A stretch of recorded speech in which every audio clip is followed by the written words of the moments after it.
Mga kahuwan, panoorin ang video na ito upang alamin ang pinaka-latest na balita tungkol sa lagay ng panahon at bagyo update today.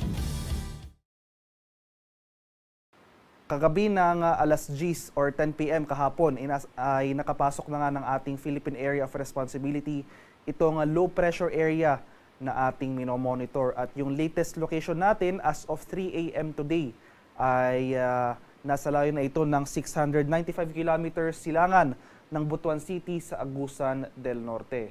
At sa kasalukuyan, patuloy rin ang pag-iral ng southwest monsoon o yung hanging habagat sa kanurang bahagi ng Southern Luzon at Visayas ngayong araw.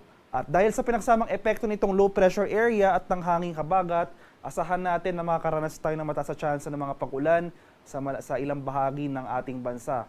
Asahan natin itong mga kaulapan at mga kalat-kalat na thunderstorms dito sa buong Mindanao, sa central at eastern sections ng Visayas, pati na rin dito sa area ng Palawan.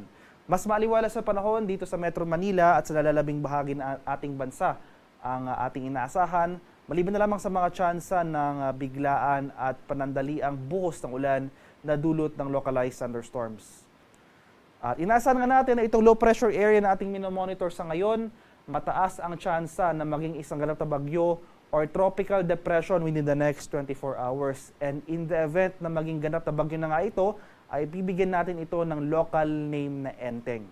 At inasahan natin na starting tomorrow, araw ng Linggo hanggang sa Lunes next week, dahil sa pinagsamang epekto nitong sama ng panahon na ito at ng pag-iral nga ng southwest monsoon, yung hanging habagat na posible ring hatakin nitong weather disturbance na ito, asahan natin ang mataas na tsansa ng mga pag-ulan dito sa areas ng Visayas at Mindanao. So kapapatuloy yung mga pag-ulan sa malaking bahagi ng Visayas at sa Mindanao, makakaranas na rin ng mga pag-ulan sa areas ng Mimaropa at sa Bicol region.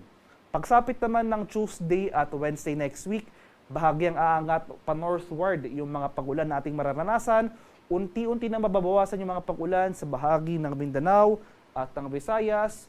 Makakaranas na tayo ng mga pag-ulan na dala ng habagat dito sa Metro Manila, Central Luzon, Calabarzon, Mimaropa. Dahil naman dito sa low pressure area na posible maging bagyo, magdudulot rin ito ng mga pag-ulan dito sa Bicol region at mananatili ng bahagi yung mga pag-ulan na dala ng habagat sa Western Visayas. Kaya patuloy tayong manatili tayong umantabay sa mga updates sa pinapalabas ng Pag-asa ukol sa sama ng panahon na ito.